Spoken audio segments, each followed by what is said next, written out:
A very good morning, guys. In the last class, we have started the discussion of S-block elements. Under that, we have started the discussion of alkali metals. In alkali metals, we have seen their occurrence, abundance, and the physical properties, general physical properties we have seen, and their variation down the road has been discussed in the last class. In today's class, we are going to start about the chemical properties of the alkali metals. Chemical properties of alkali metals.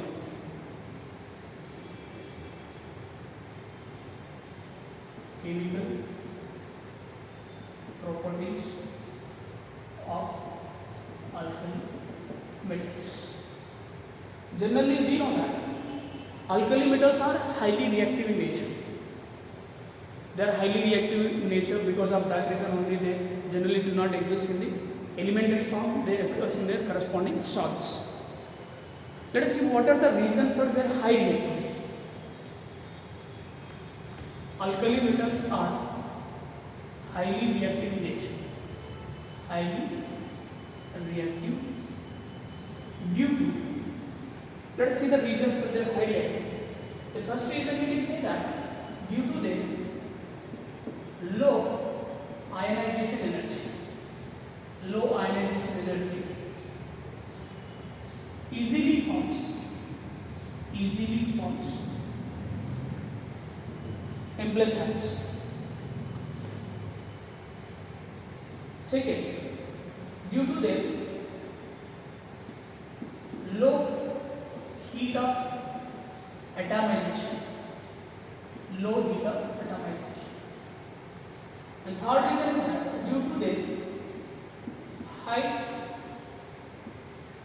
heat of hydration.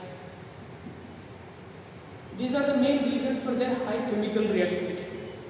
What is meant by low ionization energy? We know that alkali metals are being larger in size, and the one valence electron present in the outermost orbital is loosely held, which can be easily removed. And because of that reason, the amount of energy required to convert an isolated gaseous alkali metal atom into corresponding gaseous metal ion is very less. Because of that reason, they can easily form this M+ ion. This is one of the main reasons for their high reactivity. The second reason is that their low heat of atomization. What is meant by atomization? Generally, this is the amount of energy required when 1 mole of crystal lattice has to be converted into gaseous atoms. The amount of energy required to convert 1 mole of crystal lattice into corresponding gaseous atom. Here, the amount of energy required by the alkali metals is very less because of their low metallic strength and because of their soft touch. And the third reason is that high heat of hydration. What is meant by heat of hydration? When this M+ ion is placed in water, it will be surrounded by water molecule. That process we call as hydration, and the energy released during this process is called as hydration energy. And these M+ ions are having greater hydration energy. That will stabilize the thing. Higher the hydration energy, higher will be the stability of resultant M+ ion. Because of this high heat of hydration, their reactivity is very high. Now, let us see the general chemical reactions of alkali metals. Reaction of alkali metals with a. Here, what happens when alkali metals are exposed, or alkali metals on exposure to dry air, they tarnish. Tarnish in the sense they become grey due to surface oxidation. Here there is an exception, except lithium. They have high reactivity towards the atmospheric air. One thing you need to remember is that the reactivity of these alkali metals towards any either it may be oxygen or nitrogen, generally it increases from lithium to cesium. Lithium to cesium, what happens? Chemical reactivity increases. Right? Now, generally, lithium will be less reactive when compared. Relatively speaking, lithium is less reactive toward the atmospheric air, and the remaining elements, sodium, potassium, rubidium, cesium, are highly reactive. They quickly tarnish into due to the surface oxidation. Because of this reason only, generally alkali metals are stored. Alkali metals are stored in order to prevent this surface oxidation. They are stored in kerosene. Generally, sodium, potassium, rubidium, cesium are stored in the kerosene, except lithium. But lithium is stored in paraffin wax. As it is lighter than kerosene, it floats on the kerosene. Because of this reason, lithium cannot be stored in the kerosene. This alkali metals, remaining alkali metals apart from the lithium, that is sodium, potassium, rubidium, cesium, are stored in the kerosene to prevent their surface oxidation. They cannot be stored in water because they will be having an explosive reaction with the water. Now, generally, on reaction with atmospheric air, lithium forms monoxide. That is, lithium will react, it only forms monoxide. Lithium on reaction with oxygen, it will form lithium monoxide. If you are talking about the sodium forms, it depends upon the quantity of the oxygen. If the oxygen is less available, it will form monoxide. This is we call sodium monoxide. What is this? Sodium monoxide. And this is we call lithium monoxide. Right? If you are using excess of oxygen, if lithium is burnt in excess of oxygen or atmospheric air, it will form peroxide, Na2O. What it is called? Sodium peroxide. Right? Remaining metals will form superoxides. They will form monoxide, peroxide, as well as superoxide. This is called as superoxide. Where M stands for, M will be potassium, rubidium, or cesium. This is a very important aspect. When alkali metals are burned in atmospheric air or oxygen, what they do, they form corresponding oxides. Lithium will form only lithium monoxide. Sodium can form depending upon the availability of oxygen. If oxygen is less available, it will form monoxide. If oxygen is in excess, it will form sodium peroxide. Right? Here, other metals, that is potassium, rubidium, cesium, can form monoxide, peroxide, as well as superoxides. The stability of this peroxide and superoxide increases down the road. The reason is that lithium being smaller, it can only stabilize the smaller anion. And sodium is somewhat larger than the lithium. Being larger, it can stabilize only larger anion. And as you move down, what happens? Size of the ion increases. So larger cation generally stabilizes larger ion, smaller cation stabilizes generally smaller cation. Because of that reason, lithium forms only one oxide, that is monoxide. Sodium forms both monoxide and peroxide. So potassium, rubidium, cesium onwards forms monoxide, peroxide, as well as superoxide.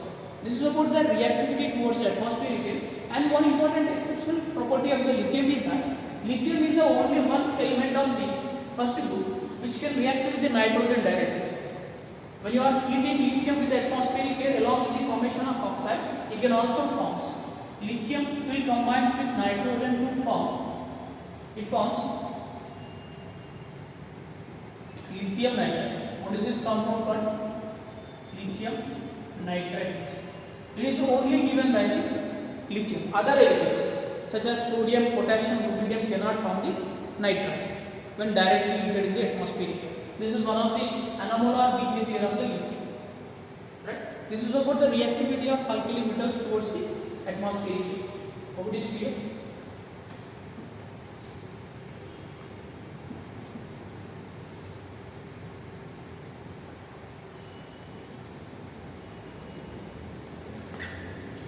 Now, we will see the reactivity or reaction of alkali metals with water.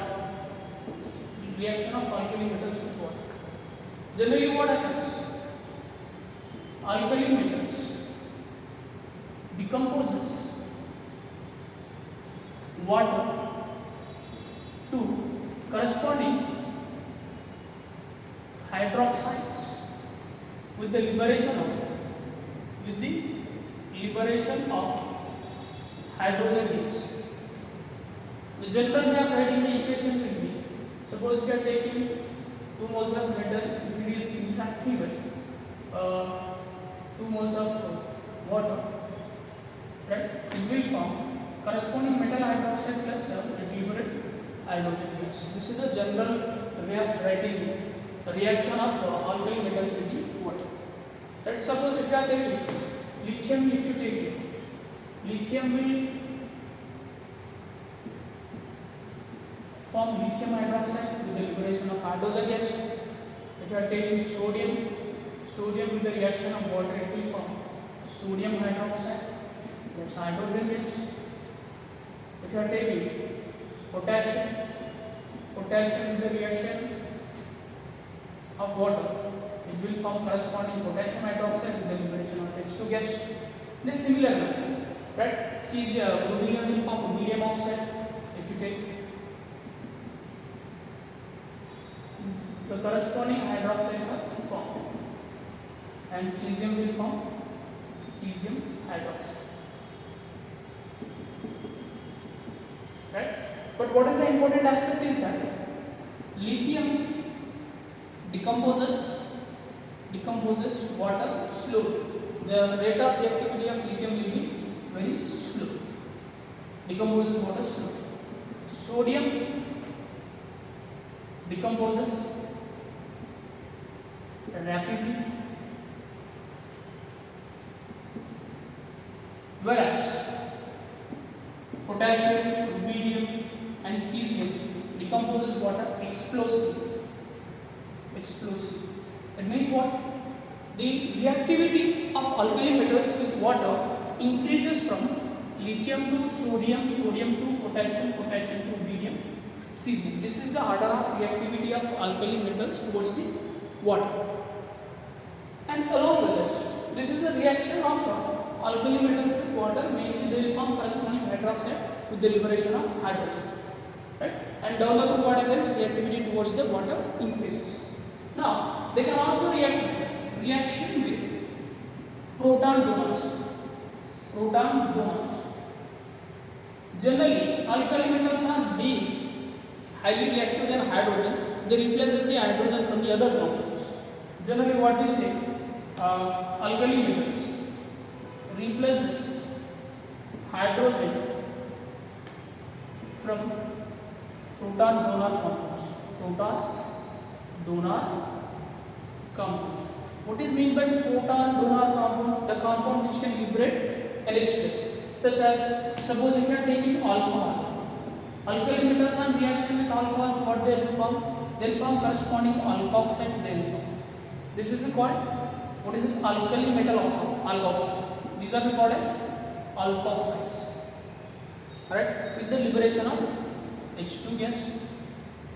Alright, suppose if you are taking CH3, CH2, OH, where this M stands for, it will be lithium, it can be sodium, potassium, rubidium or cesium.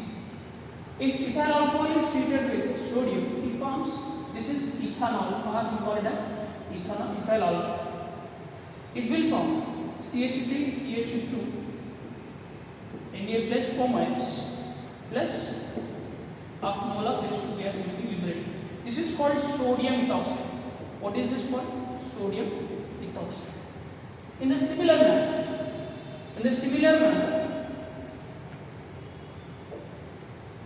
they will also react with the other proton donors such as carboxylic acids. This is called carboxylic acid. If you are treating alkali metals with carboxylic acid, they liberate the hydrogen from the corresponding carboxylic acid and results in the formation of alkali metal carboxylates with the liberation of H2 gas. Right? For example, if you take CH3COOH acidic acid, if you are treating with sodium, it will form corresponding sodium acetate the liberation of H2 gas. Right? This is acetic acid and this is sodium acetate, we call it as acetic acid and sodium acetate. Right? In the same manner, they can also react with the terminal alkenes. They can also, terminal alkenes are also proton releasing. What is meant by terminal alkene? For example, if I take, if the triple bond is present in the terminal position, we call them as terminal alkenes. This is called terminal. Triple bond should be at the terminal alkenes, at the terminal position. If these alkali metals are treated with them, they generally liberate this hydrogen of the terminal carbon. Suppose if you are taking acetylene and treating with sodium, it will form, depending upon the number of moles of sodium used, it forms, it liberates corresponding hydrogen. Right? They may also react with ammonia, also dry ammonia. If you are treating alkali metals with dry NaCl, what is this? Dry ammonia. It will form corresponding amines. This is called amine.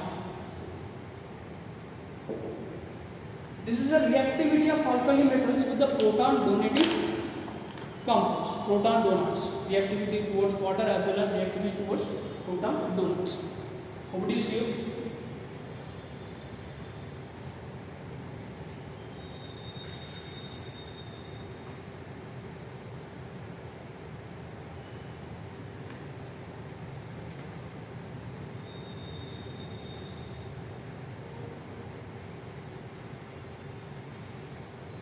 Right? We will see the next one is reactivity, reaction of alkali metals with hydrogen, with H2. Alkali metals directly combines with hydrogen to form corresponding hydrates. What it will form? It will form hydrates. Generally, the general equation will be represented as 2 moles of alkali metal will react with 1 mole of hydrogen. Right? At on heating, it will form 2 moles of alkali metal hydride. This is the general reaction. If you are talking about if you take lithium will react at a temperature around 800 degrees Celsius. At a temperature of 800 degrees Celsius or 1073 Kelvin, it will form 2 moles of lithium hydride. What we call it as? This is we call as lithium hydride. Right? And the other metals, apart from, they react somewhat at low temperature, 500 degrees centigrade, to form corresponding metal hydrides. Here, this M can be, this metal can be either sodium, potassium, rubidium, or cesium. Right? Now, if we are talking about the nature of these metal hydrides, generally all these metal hydrides are lithium hydrides is generally covalent in nature, and the hydrides of other compounds, hydrides of other sodium, potassium, rubidium, cesium are ionic, crystalline solids with high melting and boiling point. They have high melting and boiling point. This ionic nature increases from lithium hydride to cesium hydride. Ionic nature of this alkali metal hydrides increases from. This is what increasing order of ionic nature. If you are talking about the thermal stability means the temperature at which they decompose. The thermal stability is expressed in terms of the temperature at which it is decomposed. Higher the decomposition temperature, higher will be the stability of the compound. For example, it generally decreases from lithium hydride to cesium hydride.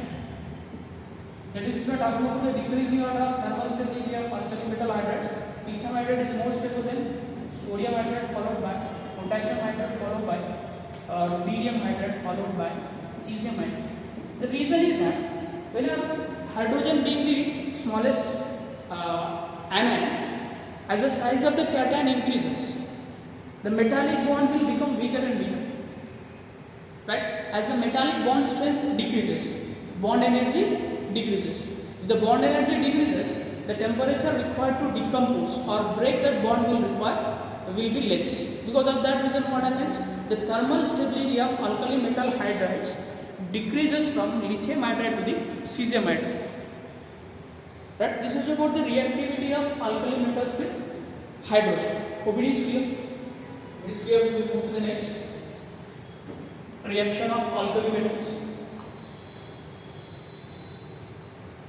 That is reactivity of alkali metals. Reaction of alkali metals with halogens.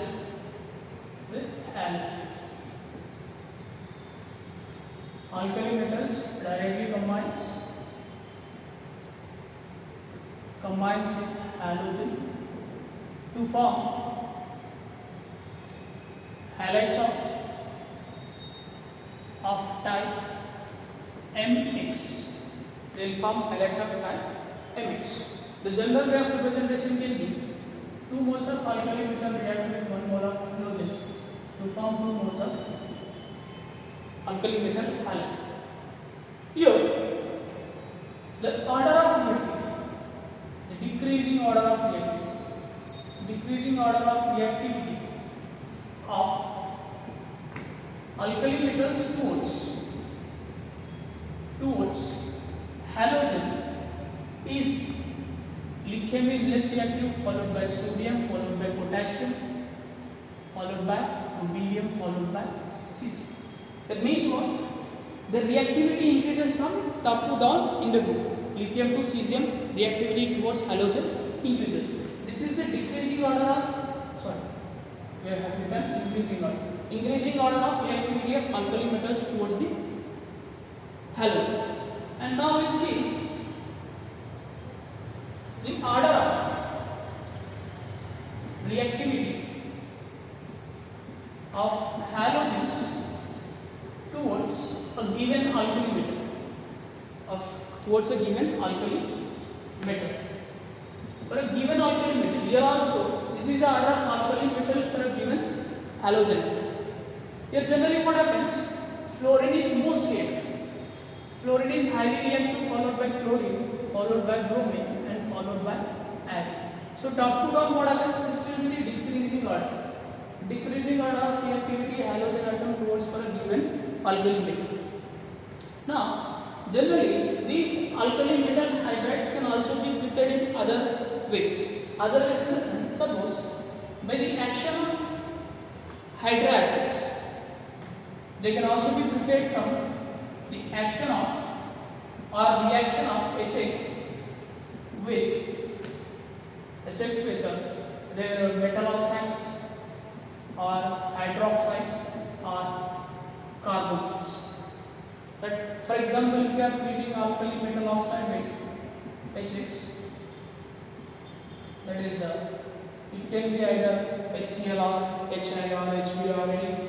It can be either lithium oxide or potassium oxide or where M stands, M can be lithium, sodium, potassium, rubidium, cesium or Cg.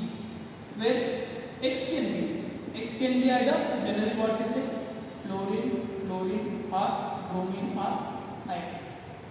So what happens? It forms 2 moles of MX plus H2.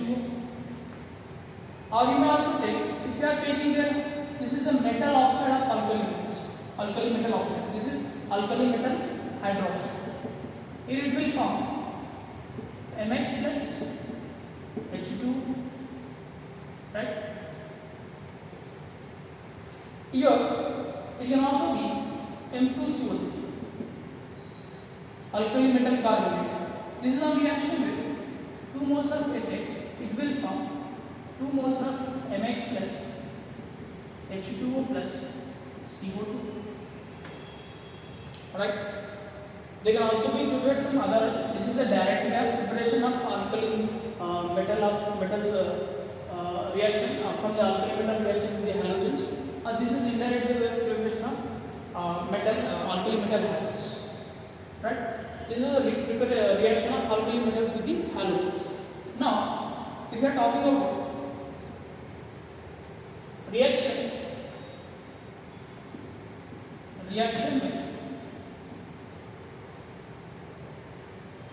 with liquid ammonia. Importantly, you need to remember that there is a difference between dry ammonia and liquid ammonia. The nature of reactivity of alkali metals with dry ammonia is different from the liquid ammonia. Here, when alkali metals are added to the liquid ammonia, they form a blue color solution due to the formation of a complex. Now let us take this is your alkali metal where this M stands for, and it can be lithium or sodium or potassium or medium or Cesium. When it is reacting with X plus Y moles of liquid ammonia, what is this? Liquid ammonia. Now it forms a complex that such as NH3 taken X times, right, plus NH3 taken Y times. This is we call amminated metal ion complex, and this is we call amminated electron complex. Because of this is a generally a blue color complex. When alkali metals are added to the liquid ammonia, it forms a blue color complex due to the formation of amminated metal ion as well as amminated electrons. Right? That means this metal ion as well as electrons are being surrounded by a specific number of ammonium molecules. So this is we call amminated metal complex and amminated electrons. The important characteristics of this blue color solution is that this blue color solution is paramagnetic in nature because of the presence of unpaired electrons, free electrons. They also exhibit the conductance. It also shows the conductance. You need to remember this nature of solution of alkali metal with liquid ammonia. The important properties of this blue solution will be this paramagnetic as well as exhibits the conductance. Now, if you stand this blue color alkali metal ammonium complex, it will slowly liberate the hydrogen gas due to the formation of metal ion. Suppose if you are taking this metal ammonium complex, it slowly liberates hydrogen gas on standing due to the formation of what is this metal amines. In its higher concentration, right? If the concentration of this ammonium metal complex is more than 3 molar, if it is more than 3 molar, the color of the solution becomes bronze color. It becomes bronze color, and on heating, this particular complex becomes diamagnetic. This is the nature of what is this? Solution of alkali metals with liquid ammonia. Suppose, what is the difference of reaction of alkali metal with the liquid ammonia as well as dry ammonia? Suppose if you are treating this alkali metals with dry ammonia or gaseous ammonia, if you are talking about the dry ammonia, instead of forming a blue color complex, it will form corresponding metal ions. What it will form? It forms with the liberation of hydrogen gas. Here it will be half molar only. Generally, you have to, if the equation is not balanced, you need to balance them. So not compulsory all the time you have to balance the equation. Sometimes if required we will balance, otherwise we go general. In that way, if anywhere if the balance is not maintained, you try to maintain. Right? Now, this is the difference between the reaction of alkali metal with dry ammonia as well as liquid ammonia. Hope it is clear.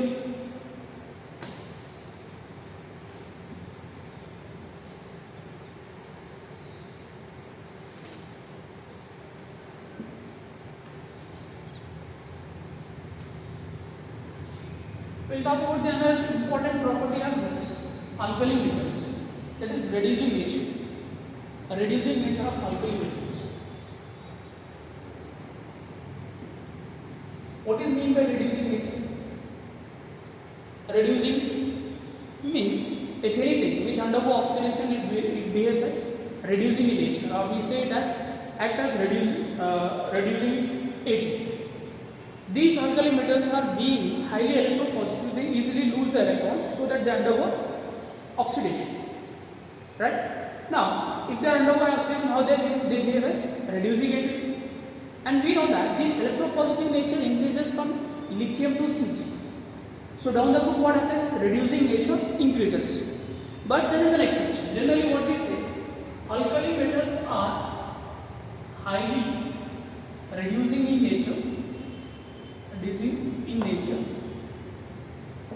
as they can lose the one valence electron, as they can readily lose the one valence electron and undergo oxidation. As they easily undergo oxidation, they behave as reducing agents. And the reducing nature increases down the road. If you are talking about the general decreasing order of reducing nature of alkali metals, the order follows. Lithium is the strongest reducing agent among the alkali metals, followed by cesium, followed by rubidium, followed by potassium, followed by sodium. This is the exception. When we say that down the road reducing nature increases, lithium is expected to be the least reducing agent, but it is found to be the strongest reducing agent among the alkali metals. You need to understand the reason for the most reducing nature of the lithium. Here the reason is that due to high heat of hydration of lithium, right? Why it is having high heat of hydration? The reason for the high heat of hydration is, what is the reason? Because of its small size of Li plus. It is having a high heat of hydration. Because of its high heat of hydration, the resultant lithium ion will be highly stable. Because of the highly stability of the resultant lithium ion, the reducing nature of lithium is found to be even more than the reducing nature of the cesium.